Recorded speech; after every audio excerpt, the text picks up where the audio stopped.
We're on the home stretch now, folks. The footy's happening. We're on the way to the finals. If you haven't already, get your pill, get it shiny, and bounce that pill.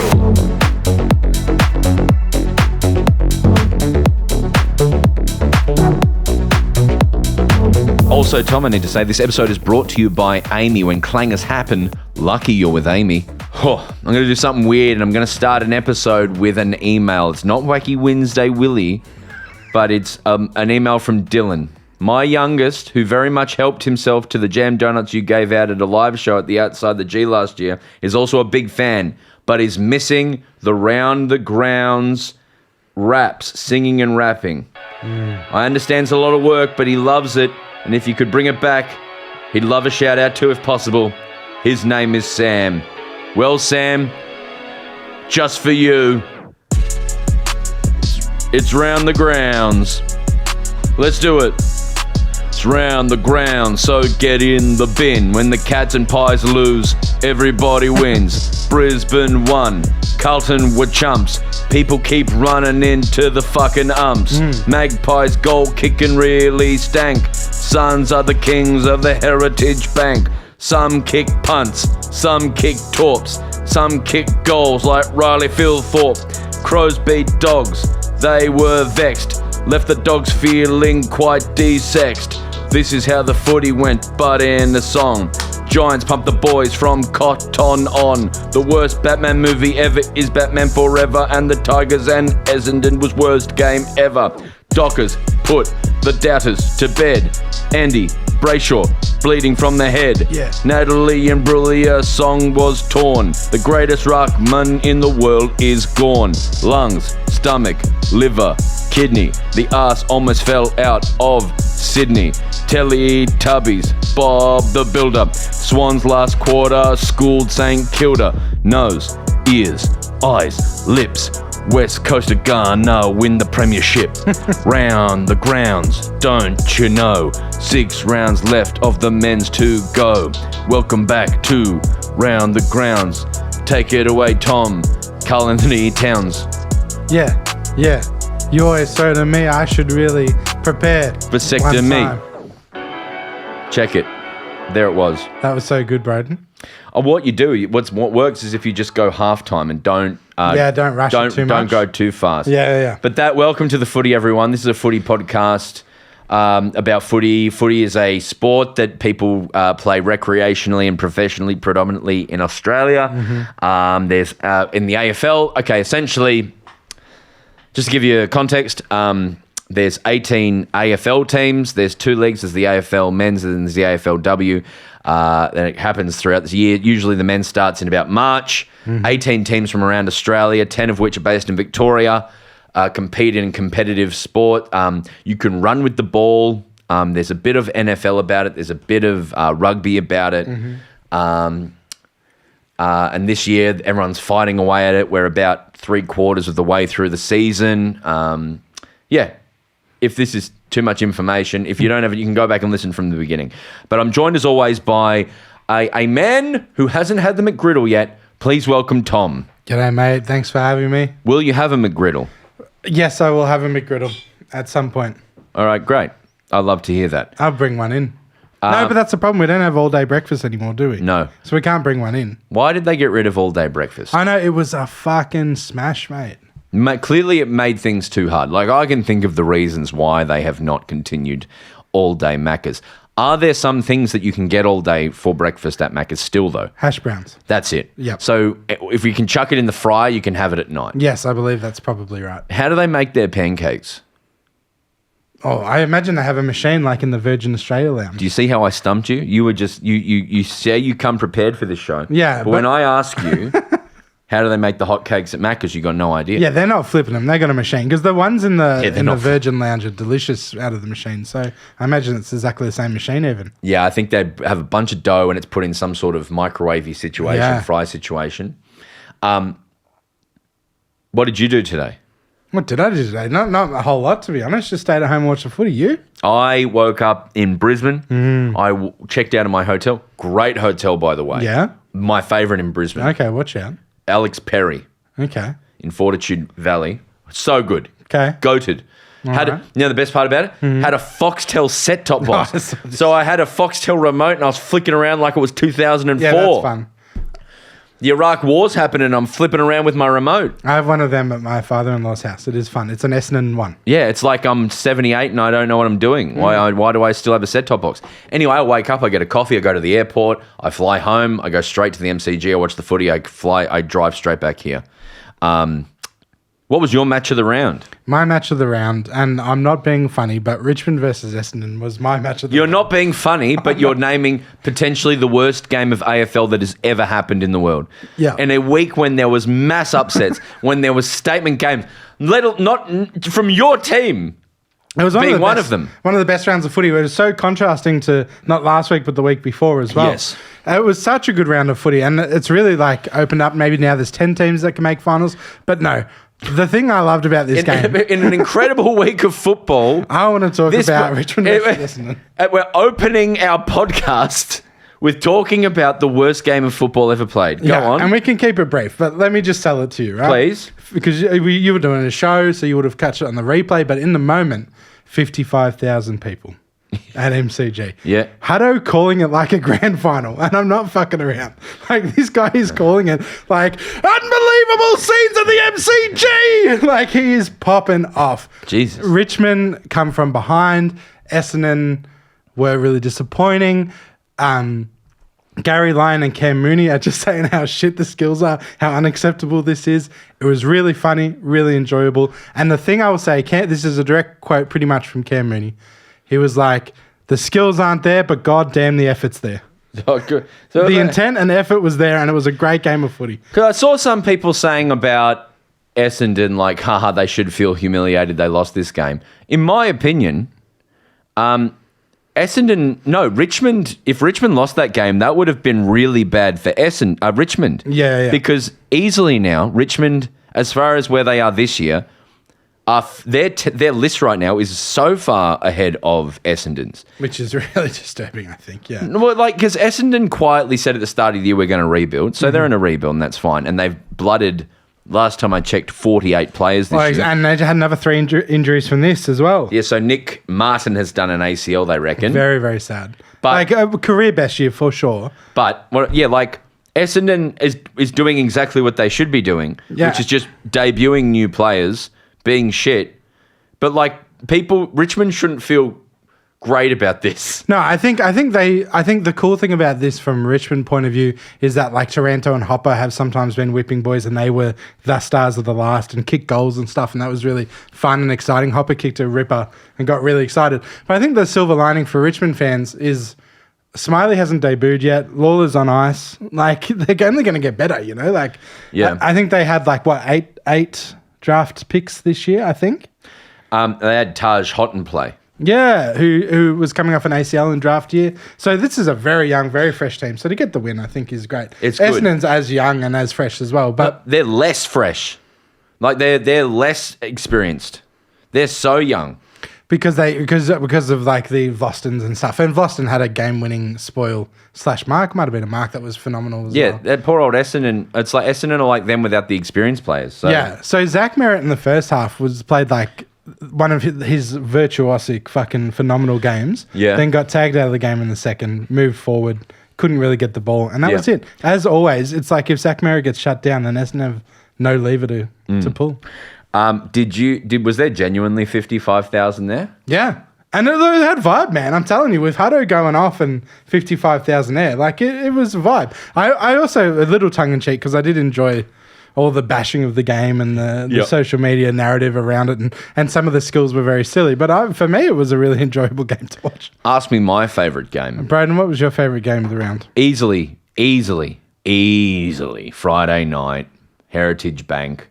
Suns, first time really, prime time.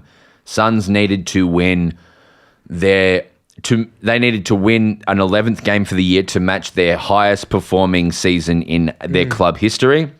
They show up. No more pressure has been put on the Gold Coast Suns ever than this week. Monday to Friday, every day. Suns got to win. This is the moment for the Suns. The Suns have got to do this. It's all about the Suns. They show up that night. Collingwood do not kick a goal for 2.5 quarters. 2.5 quarters. Yeah. They missed heaps. They were so also reduced. The score at halftime was something like 6 points to about 30 something. It feels like. I don't remember the exact. Yeah, thing. I think they kicked 10 behind straight, right? And everyone was saying, I was saying, this isn't enough. Yeah. Collingwood have been doing this for 3 years now, 3-4 years. They let you get ahead. They're going to come eventually. And there's the story of this year for them is they'll jab you for a little bit and then they'll crush you out in the last quarter. But what was exciting for me watching this game is I was like, well, they just can't score at the moment, and it's not like they've kept it close. They're way behind. Oh, 100%. So then what happens is Gold Coast were flogging them, beautiful movement down the wings. And one thing that happened is Tuke Miller went down. Very important to your clearances, very important to Gold Coast's midfield work. But then also Collingwood have multiple modes from how they play. They play in different way, have different modes. But they saw what you were doing and they shut down one of them. And then halfway through the third quarter, they put the foot down and they said, we come back from massive deficits every week. This is what we do. We don't give a shit. So they get a little bit close. They get to about 2 goals behind by 3-quarter time. So they kicked 6 straight, right? I reckon. They kicked a few in the third, but kind of to just get back into it, 3 or 4. But then in the last quarter, they decided to put Just pump it. Josh Dacos in the midfield, which is not what he usually does. Josh Dacos, you would argue, is a serviceable Collingwood player, but not like his brother Nick Dacos. He has like 16 disposals or something. And he was unbelievable. Kicked 2 goals or something? Yeah, I think so. He had 200 Supercoach points. He lost his he lost his fucking mind. He just popped the fuck off. But then the other, so there's one side. So they pushed, they got in front. So they went from not kicking a goal for 2.5 quarters to hitting the lead. So they got it drawn and then they got ahead by 3 points. And then this is where the magic happened for me.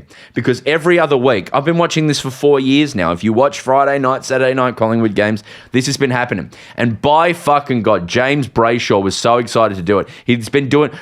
James, get some new phrases you like to say, mate, because he does this every time. He's like, you won't need me to tell you. Just listen for the crowd. And that's a fun thing to do, man. But fucking get some new things to say, all right? So he's cheering Collingwood on. He's like, it's happening. And what usually happens is they get ahead and then they just hold it out. So they did it against the Bulldogs this year. They do it at different times where they just get ahead by a little bit and then they'll kill 7 minutes of the clock just being really smart about it. Side, bottom, Pendlebury, they'll just hold you out and outmuscle you. But this is where the game was magical because they were always going to come ahead and do the thing they always do. Then Suns fire up and get a clearance back. They get it to...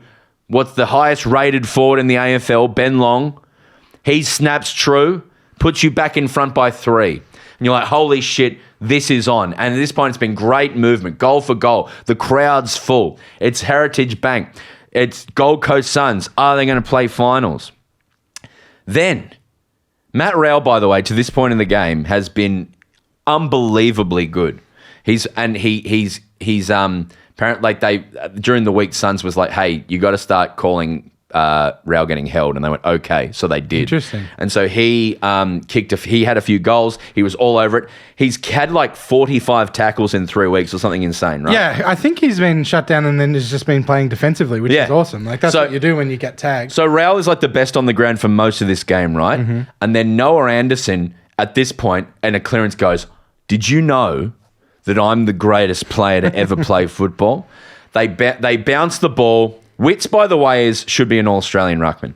Well, I mean, it's debatable, right? He's been doing a great all year. He's huge. He's so literally and figuratively. He's like doing a shutdown ruck roll, which is super interesting. He's sick. There. So then they get the thing. Dacos runs one way. Anderson goes, it's my time. I'm the guy. Yeah, he took a risk. He knew the tap was going to come to him. He took the risk. Cleared it by himself, hands it off, gets it back, snaps and puts the Suns up by 9. Pies never get back. Suns beat the Pies. It is massive. It's a huge moment. Good on your Suns. What a great game. I was sitting there sweaty as I was really emotionally invested. It was good shit. Great Friday night game. I was too stressed to enjoy it. Like, genuine stress. I'm used to my team, like, losing every week. Yeah. So now that there's stakes, I don't know how to handle it. No, yeah. I'm sitting there genuinely stressed about the football for the first time in, like, my entire life. Yeah, it's not nice. Like, after the game, people are, like, sending me messages. I'm just like, I'm stressed still. Like, I feel like I've been in a car accident. Like, Yeah. It was so stressful because I was simultaneously stoked, obviously. Yeah. It was such a good win and, like, a deserved win as well. But also, why the fuck did we let him back in the game? Like, it was just, like, so fucking stressful. But that's what they do. That's what Pies do. Exactly. And if they had just kicked a couple of those easy shots they missed in the first, then the game would have been theirs. But right? how many times is that the case where the Pies win by 3 or 4 points and you go, if only that umpire had not made the wrong call, if only that person hadn't missed. It goes their way so many times. Yeah, and it wasn't off the back of any 50-50 calls or anything. It was off the back of Noah Anderson's skill. Yeah. So what a great captain. It's unfathomable to me. Like, obviously, the Dacos brothers are fantastic. I'm trying to think of the young brigade at Collingwood, though, because it's literally just Pendlebury and Sidebottom and occasionally Howe and occasionally Moore. Outside of that, I don't know why they're so good all the time. Yeah, I think they have a good system and a good coach and all that to give them their flowers. But I think, debatably, you want to hear a hot take? Oh, no. I'm afraid. They don't start Pendlebury as sub and they win this game. Well, that's a hot take.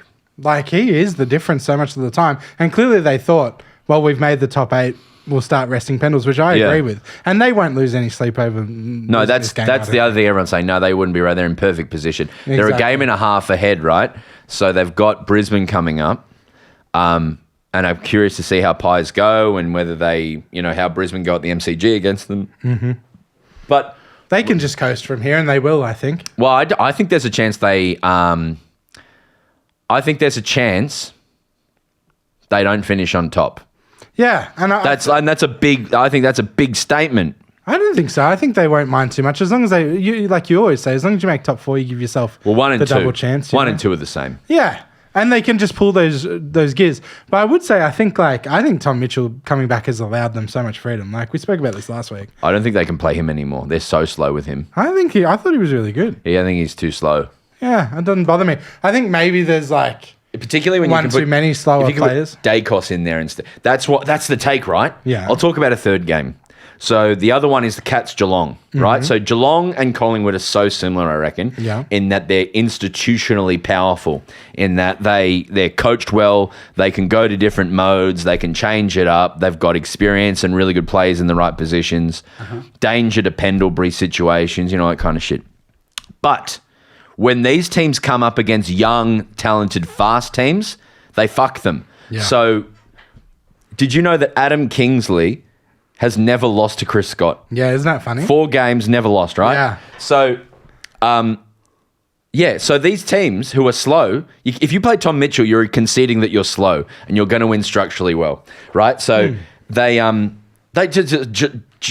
just blitzed them. Yeah. So you're jumping to this game now, right? Yeah.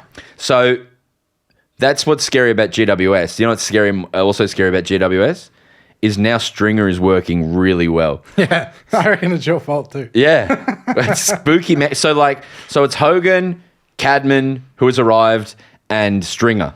And that's horrifying. But what's scary is I'm pretty sure there's key cogs missing from their forward line as well, right? Yeah. Is it Brent Daniels or is it Brent Daniels? Is Brent Daniels out? He could be. I haven't seen him in a while. They've got a couple of weapons out. Little Toby Bedford. Toby Bedford, is he playing? Oh, I don't know. I didn't notice Toby. But then they've got another one as well. So Toby did play. So who's a better forward line? Adelaide Crows or GWS? I think I still would put the chips on Adelaide. I feel like Adelaide's managed to do something special. But yes, I think GWS is incredible. I would take the other team. I think Jesse is 2-time Coleman medalist, so he is not A1. But yeah, Cadman... Is he 2-time? I think so. I could be wrong. Paddy's not here, by the way, everyone. So it's back to the old days. But I do feel like we have no idea what's going on. As much as Stringer is a champion of the game, Cadman's still got a little way to go. I'd still back in my 3 bigs from from Adelaide at the moment. But I think I would take GWS better. I love that. I would That's take why Hogan over Thilthorpe by a fraction, I think I agree with you there. and then Cadman over Fogarty every day. No, see, I disagree with you there. I disagree with you there. And you could argue that Tex is there. And then I take Stringer over Tex still. Nah, but then let's talk about the smalls though. As good as Brett Daniels, Okay, guys good are, argument, yes. But we have Ben Keys there. We spoke about it last week. There's two Keys. others as well. Keys is a good Isaac point. Rankin Keys is is a like good point. Isaac Rankin is one of the best players in the competition. What about Toby Green, man? Toby That's- Green is a great captain, but has been up and down. Like No, he's not kicking. He's one of the massive goals. greatest small forwards ever to play the game. Yeah, I would take Isaac Rankin over Toby Green any day of the week. That's- If you're not talking captain sort of leadership stuff, if you're just talking pure skill.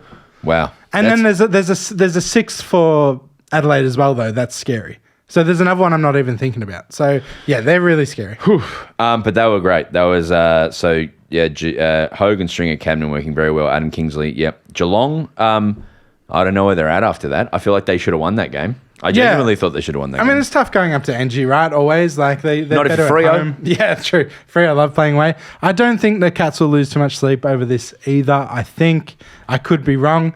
In a long, very, very long season, you have these losses, and I don't think it'll stop them from charging home. They are equal on points with Fremantle, GWS, Hawthorn, Gold Coast, and Geelong. So from 4 down to 8th, Wow. everyone's on the same points. With Suns with a game up their sleeve. With Suns with a game up their sleeve. Against the VFL Bombers. Yes. So look at that. Yeah, that actually, I thought Geelong were a little better placed. As far as percentage goes as we sit here, they are 6% clear of Gold Coast on 121%. Hawthorn drop right off to 116%, GWS 113%, and then Freo.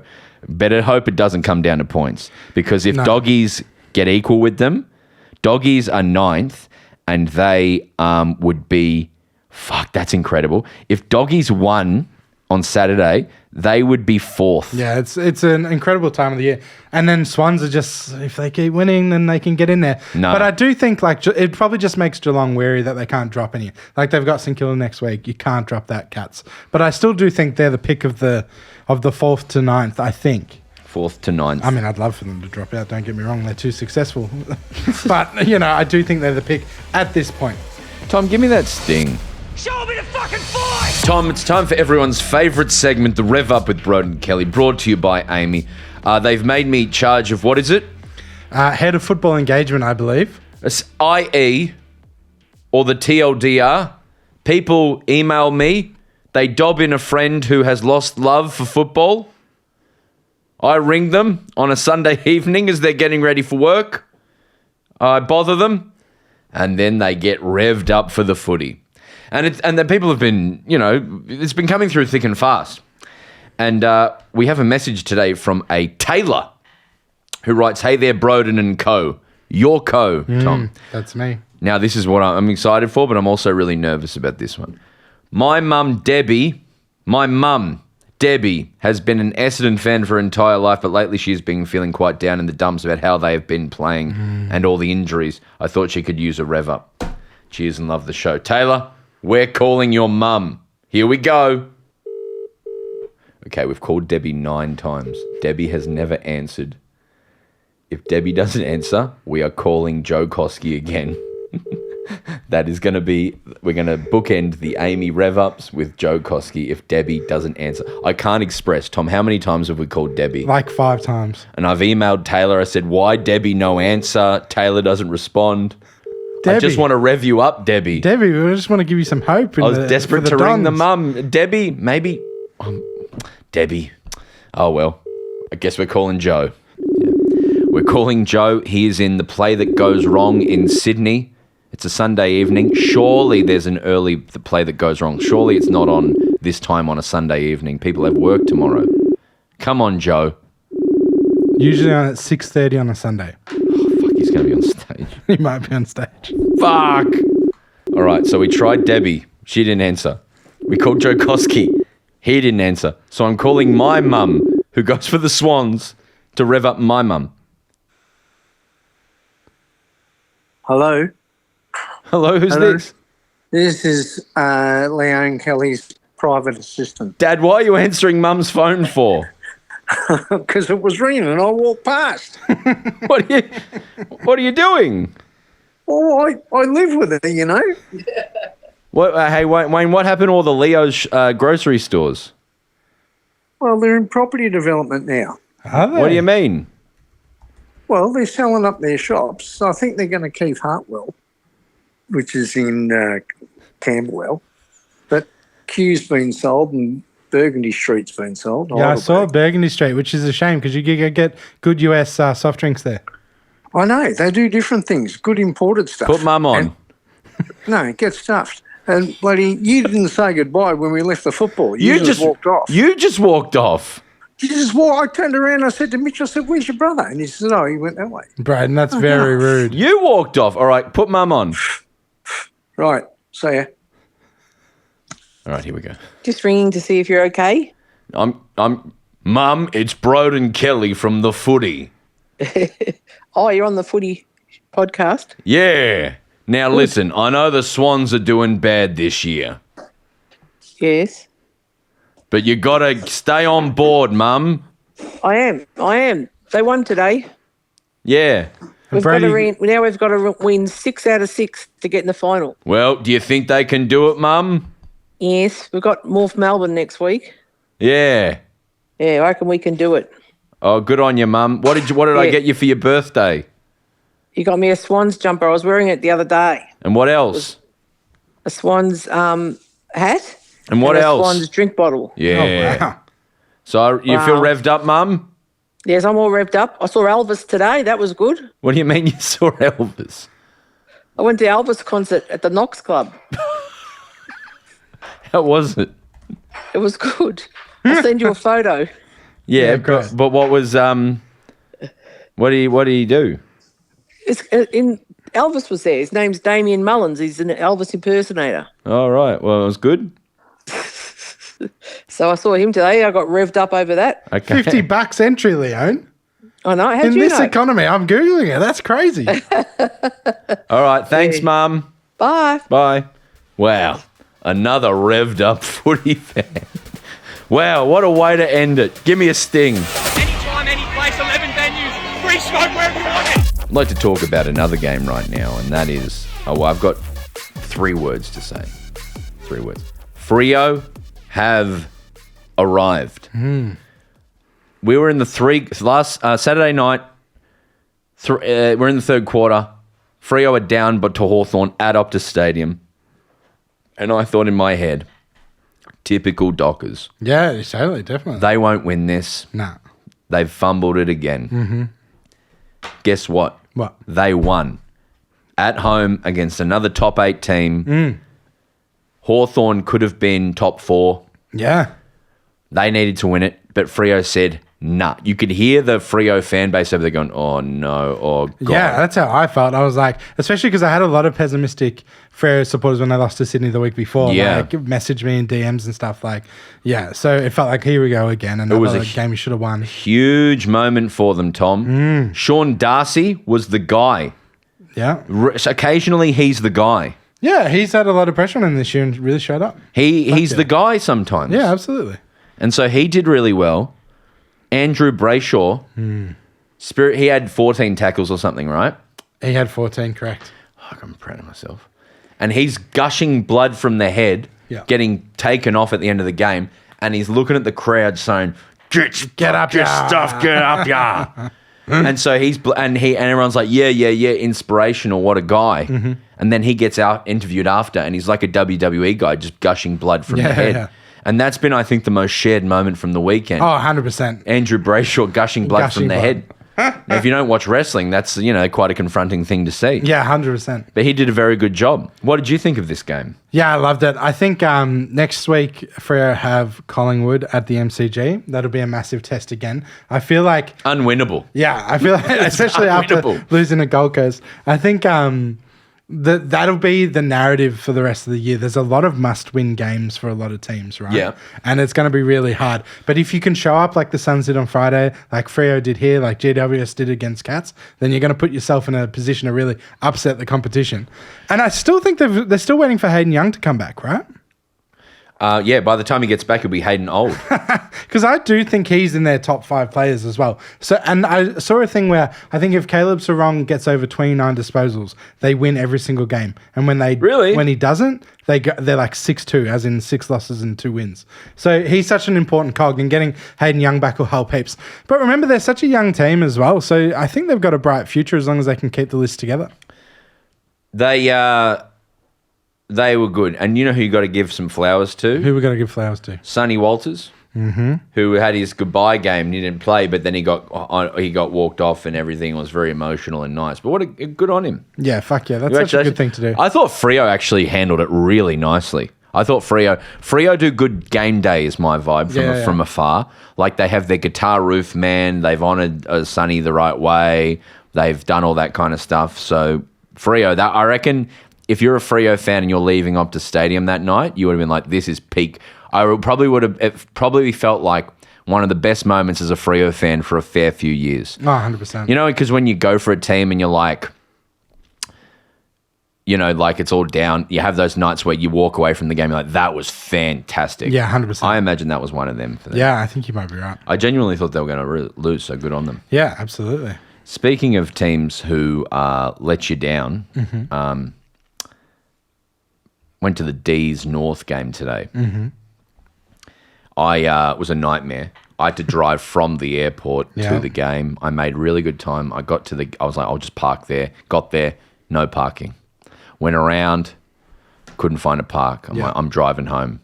And then I finally went past Melbourne Park or Caesar, drove in, parks everywhere, beautiful, $30 flat, bit expensive, but still fine. Was in there by quarter time break. That's great effort. I was very proud of myself, and I thought it was a pretty game. Did you watch it? Yeah, I know. I thought it was really good. Good. Tell me a bit. My main thing that I'll say, right, and I was very angry about it, and I was sitting at the ground going, I'm going to go off on the podcast. I'm not going to do that now, though. But what I will say is there was a lot of discourse from North fans about how Cherry beats Gawn and Cherry's just 10 times better than Gawn. He gets him every time. I was on the Further North podcast last week. They were saying that. So then today, Gawn was like, no, none of that. Yeah, 100%. Just pantsed him in every respect. I agree with you. He I think Cherry had 7 disposals. For the record, I think he's only ever beaten Gawn once. I reckon Gawn every other time has absolutely pantsed him up. But yes, last time he beat him for sure. So it was so good to see. There was rhetoric from the last few times they've played each other that he's beat him the last 2 times. So Cherry had 7 disposals. He had 22 hitouts to Gawn's 31. Yeah. I believe Gawn had like 6 clearances or something like that. And a goal. Who cares about hitouts as well? 2 advantage, and I think Gawn had like 7 to advantage in the first quarter. So it was pantsing for sure. He's the GOAT of the era. He pantsed it. And He's Cherry, the greatest ruck of all time. And then Cherry, it's going to be classed as careless, but from where I was sitting, it looked like a guy who knew he got beaten by someone who's better than him and lined someone up and threw an errant hand and knocked out Tom Sparrow cold, in that he was unconscious while he was in the air, and then he smashed his head on the ground. So he's had the double concussion thing and got stretchered off. That was, he will be lucky to play again this year now. So he's cost himself any chance at an AA. 100%. It was awful, and prayers up for Sparrow. Hopefully he's all right. It was so upsetting. And yeah, like I think if it was, I think that they're saying if it's deemed on purpose, then yeah, it's going to be 5. And even if it's not, it's careless. Still going to be 3. Yeah. And even 3 is I think it probably goes straight to tribunal. I think there's a lot of people saying it looks accidental. I don't think so. I think he went past the ball, put his hand out for a punch. I think at best you have a duty of care for your other players, and he had no regard for and no duty of care, which is as bad, I think. But I don't think it was at the level of like a Tom Lynch aggressive. No, it wasn't a Barry Hall thing or anything. Yeah, like that. But it was at worst complete lack of regard for other players' health, which is as bad. Do you know what's exciting about North, though? is every time I watch them, and this is my ignorance as an opposition fan, there's always this new play every time. Not just when Melbourne's playing, but who the fuck is this one now? Yeah, So Boomer Cooper Harvey. Yeah, what the fuck? Cooper Harvey. He's really good. We have 4 goals or 3 goals. I don't know. I didn't think it was that many, but fuck. Yeah. Oh, yeah, he kicked 4. What the hell? Cooper Harvey. I'm like, who is this man? I just thought he had a couple of rippers. I didn't even notice he'd kicked 4. That's very So impressive. he's awesome. Curtis is fucking unreal. And then Zerha. Yeah, Zoha had a ripper. Zerha, I was just, as an opposition fan, was just like, please don't kick it near Zerha. Please don't kick it near Yeah. Zerha. He's outstanding. My big thing from a D's thing was I wanted to ask you about Malcolm and how fucking good he's been. He's been the best forward in the competition for the last 3 weeks. He kicked 5 again today, didn't he? Yeah. Yeah. So that's 5, and then he kicked a bunch last week, and then he kicked 5-7 the week before. Yeah. So does he play on now? We are we're in the era of old people from every club, man. Like Pendlebury side bottom, Witsy. Dangerfield, Wits, Yeah, all the clubs have Melksham. them. Yeah. They're everywhere. Yeah. I mean, even at West Coast. I mean, Travis Boak at Port Adelaide is like Travis Boak. key to them as well. It is. It's a group. It'll happen with every era, but they're getting better with recovery. Gunston. Yes, exactly. Another one.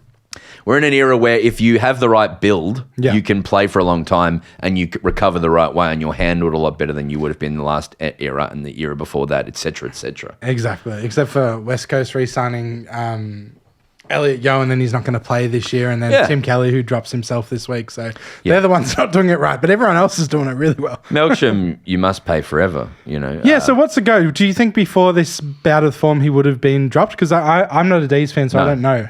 I think they're Like he just would have they're playing it retired, year or- by year, and they're just seeing if he's still going well. And but has he been playing all year, or did he just come into the he side? had an ACL last year, and he just Right. came back from it mid-year, and he's That's been as incredible. good as always. Man, you can't drop our best forward. It's No, impossible. I guess the discourse I've been seeing is that perhaps they thought this would be his last year, but obviously it's you not can't. now. No, You know? even if he retires, no, unfortunately, you're not. We won't accept your resignation. Yeah, I mean, what a gun, huh? Yeah, I think he's playing the best football he ever played. I don't think he was this good at Essendon. No, absolutely not. Ever. No. I don't think in the first 5 or so years with Melbourne he was this good. No. He was serviceable. It's insane. I don't know why it's happened like this. Yeah, especially he didn't play this deep forward role. No. No, never. Saints and Swans. My top line of this is Swans still have a sniff, which is cool. But then the other thing is Saints have made massive, profound inroads this year. Whenever they play at Marvel, Yeah. like incredible. Well, that's what you do. You start from your home and then you build out. Build out. But they've been really competitive and really good to watch this year, Saints. Yeah, and as much as I hate to admit it, I feel like it's the coaching, like what they did to Heaney today. Yeah. It's like every now and then Ross Lyon just comes up with a coaching masterclass. Yeah. And just absolutely destroys it, because I don't think they have the talent to go with Sydney, but they almost got him. Yeah. Yeah, no, I feel like if you're a Saints fan going to games, you're like, I really feel like we're always in with a chance, which Yeah. must be nice. Give me a sting. There's Saab, the man that lives in a garage. I saw Superman on Friday. Oh yeah. Not a spoil. I'm not gonna give spoilers, but I will give what I thought of it. Spoiler free review. So there are some people who are like, I watch knowing what you think is a spoiler. Sure. So if that's what you think is a spoiler, then spoilers. Yeah. But I thought I was so happy. I thought it was fantastic. It's because you're woke. That's not, well, I've seen this discourse as people thinking it's woke, which is unfathomable to me. I haven't seen it. So. But it's just like, I was like, because I've kind of fallen out of love with superhero movies. Of course, there's too fucking many. Like, I think I saw Shazam or something, and I was yeah. like, I can't keep going to this shit. Nah, same. I saw Eternals and Eternals. I was like, I'm done. Yeah. Yeah, Eternals was my check. in like 2021, I saw Yeah. Eternals. I was like, I can't keep going to this shit. Same. Because, and then I sort of, I'm not going to see them anymore. I watch them now on planes. Yeah. So I watched Flash on the plane, and I was like, this is the biggest piece of shit ever made, ever. Yeah. And all of them are like that. And if they're not shit, then they're just milquetoast, boring, banal, like white bread awful. Yep. And this was awesome, man. Like, for the first time, I felt like, because when you see a Superman movie, I always think Superman's job is to look after everyone, right? Sure. But in his performances, they're always these stoic, nothing performances, Yeah. where he's kind of just standing there. Good looking model type. Yeah, acting. or he's emo, Yeah. Or he's sad about it because he's alone and no one's like him, and you never get the vibe. This one, I was like, this guy genuinely is just a nice man who wants to help people. Sure. And it's really cool. I really liked it. That's all. I want your feedback on it. So are you going to see it? No, I probably won't see it. Impossible to get to the movies with 2 children under 3, but... Why don't you go with your kids and watch it for the first 3 minutes? Yeah, I'd love that. So on that, this weekend was kids eat free or some shit. Right. It was kids week. Oh, yeah, I saw it on the... Yeah. It's Kids Go Free. Kids footy free week because it's the school holidays. Go free footy round. And so they have the initiative that kids go free. So it's round 16 to 19, it's saying. Yeah. Oh. Wow. So for the next 3 weeks. Tom, take the kids to the footy. I've got a child. Yeah. Child's. Child's is it? So I'm sitting at this game with my dad and my brother. And I think I said something like, what's with all these fucking kids? Yeah, sure. They were everywhere. Yeah, that's what happens. They were legitimately everywhere. But then I said, well, the good news is halftime they'll all be gone. And they were. Oh, really? Yeah, they all left. left. So funny. It's so everyone's gone, yeah, this is nice. And they're banging chairs and being loud. And they're like, right, fun. cool. Let's go home. And it was awesome. But Superman's good. 5 pills. Give me a sting. The man that likes planes, Jack Payne. Carlton, Brisbane. So let me talk. Here's my intake. Here's my feedback on Carlton, Brisbane, right? Love to hear it. I was on a plane with Chris Fagan on Saturday morning. Were you? So he didn't come back with the team, clearly, but he got on the plane. Here's a fun game. Guess where Chris Fagan sits on a Melbourne to Brisbane? I'm sure he's in either 1A or 3C. So 1A, you're saying, so for the layman, for the lucky people who don't sit on planes every week, I'll explain that. 1A being obviously business class. Yep. So the 1A is which by the way, 1A is not the best seat. Window seat. Yeah, I'd prefer 1B personally. 1B is straight off the plane, but I think it's 1C. Oh, okay.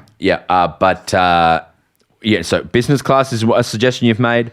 3F, 3A or whatever. Well, 3C, I feel like on the aisle, 3 rows back, so first in premium economy. So this is premium economy, well, yeah, or just like, the economy X they call it. Yeah, sure. So these are the seats with a little bit more room, but also of the economies, you're first off the plane. Yeah. Okay, that's your 2 offers? Yeah, I think so. You're incorrect about both. Where does he sit, Brian? Chris Fagan was in exit row. Interesting. He's a small man, isn't he? Yeah. Okay.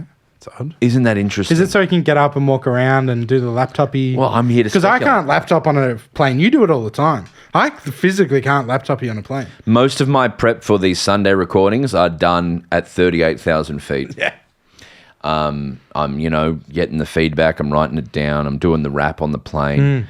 I find it's the only way to make my brain move quicker. Yeah. Because my least favorite flight in the world is Sydney to Melbourne, Melbourne to Sydney. No, it is. It's the worst. And so I always try and write for that whole time so that my brain go, oh, great, we're landing. Yeah. So my only speculation, he's the premiership coach, Tom. That's crazy. The premiership coach. It's still economy X, technically. It technically is. Yeah. A premiership coach should not be sitting in exit row. No, I don't think so. Because AFL and Virgin are partners. The premiership coach should be sitting in 1A. I wonder if it was a one-off. A 1A one-off. Yeah. Or a 11A one-off. Like he doesn't normally sit there, Yeah. It's just fascinating. So they got a lot of tall timber, Brisbane, as well. So you'd think they'd want the exit row all to themselves. But he's also a man of the people. Like he's supposed to be, salt of the earth. Yeah, sure. Here and there, So maybe he's like, I just sit with the people. Yeah, I just sit with the team. Also, what was he staying back for? Maybe talking to players. Who knows? Interesting. That's a hot take from me. As far as the game goes, completely as you'd expect, Carlton have lost all life and hope. They are bad. Lachie Neale's coming back into some form. Not that he was ever fully out of form, but he was definitely a bit quieter early in the year. So that's scary for opposition teams. He's a dual Brownlow medalist, is he not? They did what they needed to do. It happened. Yeah. I think it's cool that Darcy Wilmot was the highest ranked player whose sister was in our year level. What? Yeah, Holly. Oh! And he had 144 ranking points for 450 metres gained. Incredible. 14 marks. Is that good? I mean, I like that these teams like Brisbane, like GWS, they can just have players pop up and have rippers. And it's just That person had the best on ground. Like, what the hell? They could absolutely go back to back. They absolutely should, I think. They'd consider it a failure if they don't. Yeah, it'll be interesting to see how they go against the Geelong or a Collingwood at the MCG would be the only thing, because it just, I like it in my head, just Collingwood, their trip to Heritage Bank, I believe, was their 5th time in the state this year. Can you imagine how many times Brisbane has travelled this year? Yeah, that's crazy, man. That's insane. We didn't talk about the Nitro Circus of it all as well, but what was the cool. Nitro Circus? You know, they had the Nitro Circus up there because it was Collingwood and it was... and it was, it was like a big Friday night game. Bogan shit. Yeah, so they had like all the bikes and the people with the water jets, like jetpacks flying around and shit. Jeez, wow. It was cool. Nitro Circus, hell yeah. I would go to Nitro Circus. I'd like to see some big bike jumps. I could watch that for an hour. I spent a lot of money for my son and his bubble to go to the Hot Wheels thing at Rod Laver in a couple of weeks. That would be sick. Yeah. I would actually love to go to that. Yeah, so it's like Monster Truck Hot Wheels or something. I was once taken to the monster trucks at AAMI Park. Yeah. And I was being really ironic. It's funny. Ha, ha, ha. Yeah. It was sick. Yeah, I'm hoping my son really enjoys it. Truck backflips and stuff. Yeah, I loved it. All right. Give me a sting. There he is again, the horny one. There's one more game to talk about. It's happening in front of us. West Coast showed up to Adelaide Oval and scared Port. They were up. I fucking tipped them too. West Coast? Yeah. Why did you tip them? Because I just had this feeling like they were going to fucking win. Like I had this deep feeling. I mean, they really showed heart and they really, really took it to West Coast, but they couldn't do it in the end. Port just did enough at home. But if you're Port leaving this game, you're like, I don't feel incredibly good. That's not my thing. I think Port have nothing to play for, you know? Like Hinkley's on his retirement tour. I thought it would be funny if Hinkley started doing jersey swaps like in the NBA. Oh, you yeah. know, when like goodbye to it, yeah. Yeah, they know when they're retiring, so I they mean, swap jerseys. That's the one benefit I think of a succession is that you can argue to all these players, you're now you're playing for Ralph Carr now, so there's so much to play for. Sure, if you take it that way, for sure. It just depends. It's so hard because if Hinkley hasn't said that, you know, then it puts the players in an odd spot, actually. It would be hard to rev up this team right now, I think, because they would be emotionally in an odd spot. Butters had 34 disposals with 5 minutes left. Horn Francis 26 and 2 goals. Like the bosses showed up. Harley Reid though had 23 and a goal. That's good for Harley Reid getting some form in there. Technically, Port is on the same playing field as Sydney, so technically they're battling it out to make finals as well. But you feel like it's not possible. No, it isn't. But then I guess we must say that it's not possible for Sydney to make it either. Mm-hmm. Let's properly talk about Doggies Adelaide now. So. This is a tale of how good Riley Thilthorpe is. Oh, yeah. 6 goals. And, but anytime he went near it, it made me think having a player, because they've seen him develop, what it must feel like to see a player who's not a gunful forward develop into a gunful forward, because now he's a gunful forward. And they've got another one. They lived through an era where they had a gunful forward in Tex Walker, and now they're going into an era where they're just going to have another gunful forward. Yeah, 100%. For the next 10 years at least. This was the win that made me go... Because you think back to pre-season, I didn't think Adelaide would make the 8. I just wasn't sure on them because they were so up and down flaky last year. Statement win. They're the real fucking deal because I'm high on the Doggies. And even though Doggies are out of the 8 now and it's like umming and ahhing, I'm still high on them. So it was a fucking massive It made me lose great hope in Dogs. I thought they had no answers for the Crows here on their home turf. I've seen a lot of people say that like their defence is not great, which again is interesting because we spoke about on the Wednesday show with Marnie about how they don't have that lob. Yeah, and that other guy. Yeah, so maybe the Liam Jones. So maybe the defensive structure's not quite there. That's the feedback I was seeing online.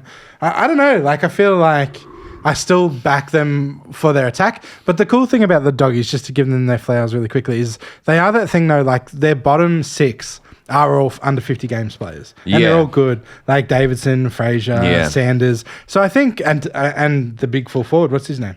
Yeah, Darcy. Yeah. So they're going to be fine. Maybe they don't win another premiership under Bontempelli, but they're ready to reload and go again. Yeah. That's a huge concession because I feel like they're, in many people's minds, contending for a flag this year. In my mind too, but, you know, it's just like, I guess the silver lining is they're positioning themselves under Beveridge to do a Geelong. Oh, yeah. You know what I mean? Yeah, to yeah. always be in it. Because Norton had 5 goals in this game, which just goes unnoticed as well because of Thilthorpe's performance. Fogarty I had 3. actually did not notice that at all, which is crazy. But yeah, no, I feel like I was a bit bummed because I thought this game should have been much more competitive, but Dogs just never got near them. I mean, I know there was only 11 points in it or whatever, but it was never that.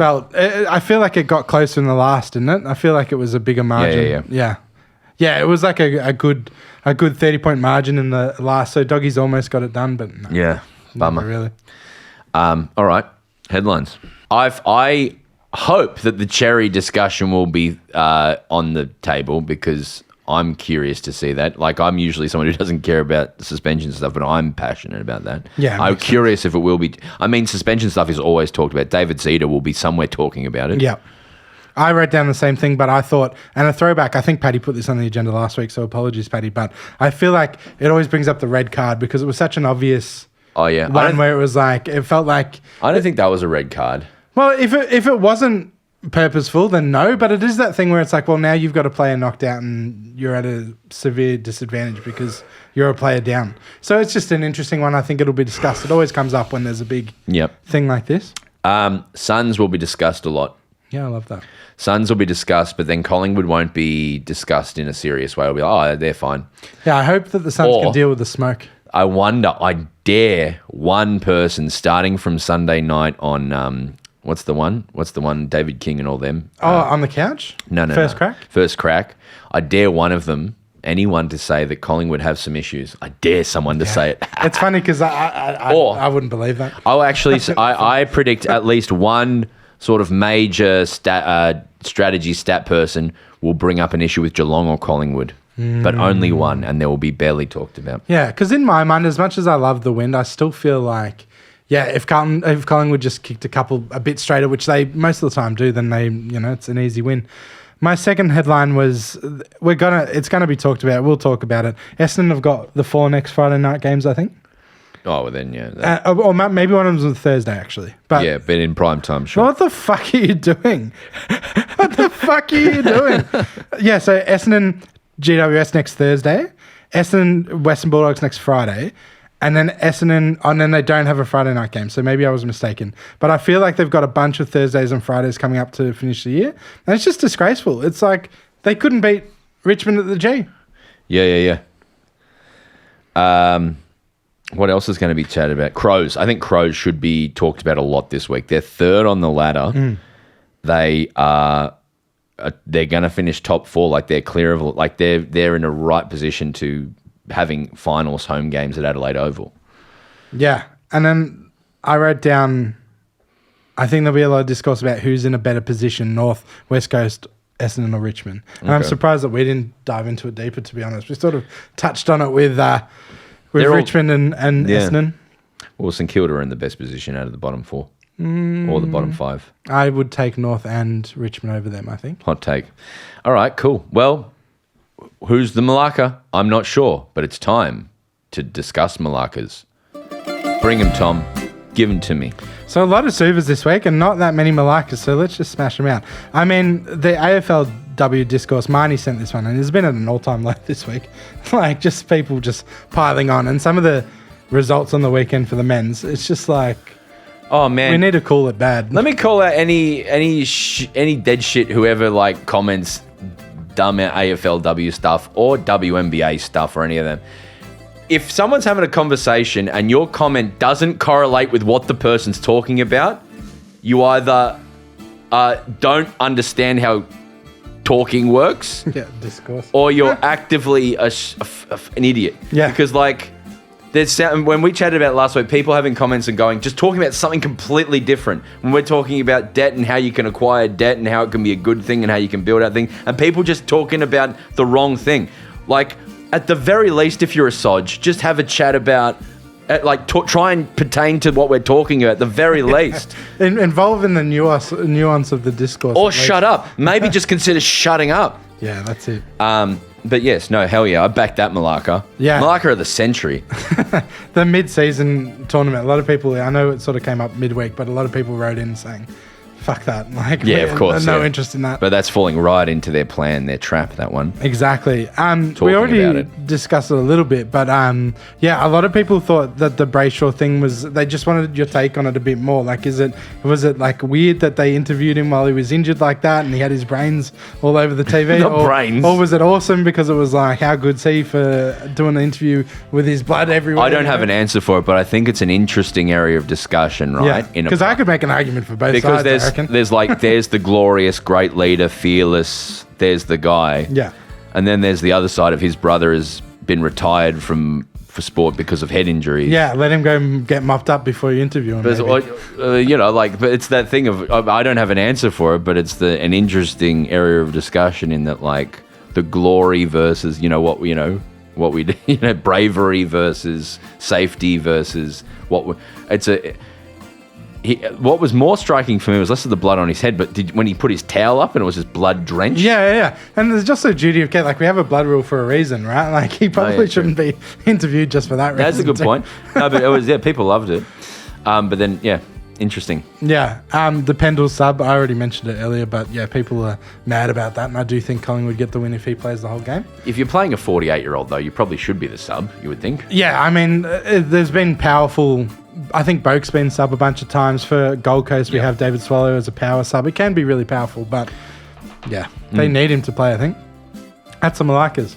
Give me some Suvs. Oh, there's so many. Most of them just players. People just wanted to give flowers to Cadman, Yes. Malcolm, Yes. Noah Anderson. We're going to need a florist after this. Yeah. Thilthorpe, Josh Dacos. And then I just think that, even though we talked about it, but it is understated that the Crows have made the finals now, I believe. And that is incredible considering the position they were in last year and the year before. If we have Suns, Freo, and Crows in the finals, that'll be three new that's teams. so spicy and fun. And then here's one. So a lot of people, Malacca and Suva at the same time, you got to explain yourself because a lot of people are mad about you. On Instagram, you put up a hot dog with no sauce and everyone was very upset about that. But at the same time, there were people writing in saying that it was $3 or something. So because a ball, I got there late, but from my understanding, because a ball hit the post in the first half, hot dogs were half price. And this is a D's activation? And I think it's an AFL activation. Cool. Kids shit. I don't know who it was for, but I got 2 hot dogs. I don't know how much it cost. I just scanned and walked away. Well, I think you might have paid $3 each, which is phenomenal. Shit. Did you put sauce on the hot I was dog? blocked because I've always, last time I had a hot dog at the footy, the bun was bigger than the dog. Yep. And I was like, well, and the dog wasn't that good. This time, dog great, dog big. That's the thing with footy food, I think. You toss the coin whether it's... Now, I'm keen to actually get your feedback on this. Tell me you put sauce on there. And mustard. I put a little bit of sauce on, but then here's what I did, Tom. I put something else in there. What'd you do? I put chips in. Nah. I hate carb on carb. It's just something I'll never get around. It's a chip buddy hot dog, man. Yeah, and I don't like chip buddies because they're carb on carb. If you drown it in gravy, it can be pretty sick, but... I'm going to get you on carb on carb. Like, have you ever had a cheese sandwich? Isn't that a carb on carb? What I mean is, I mean like a potato on a pizza. What about garlic bread and pasta? You know what I mean? Yeah, so I would never get garlic bread and put pasta on it and eat it. And I would never put potato in pasta. I would never put bread. I would never do croutons in pasta. What about, like, what do you put on a pizza? Like a carb on a pizza? Yeah, see, that's why I hate potato on a pizza. Like, I'm just straight up against it. All right, I respect it. It doesn't make sense to me. It just absorbs flavor for me. Yeah. Like, potato just makes everything more dull on a pizza. I agree with you on that. Like, I don't want to fight you on that. I agree with you on that. Good. But I know it's, like, universally adored, though. I just put some chips in the hot dog. And to be honest, it was a bit too carby. There you go. What else we got? Is that all? That's it. All right. Mostly just people wanting to write in their favourite players, I think. All right, great. Well, let's give flowers to all the players. All the players. And to all of you listening, Yeah. a true and wonderful Merry Christmas and a Happy New Year. We hope you have a wonderful Christmas day. Bounce that pill.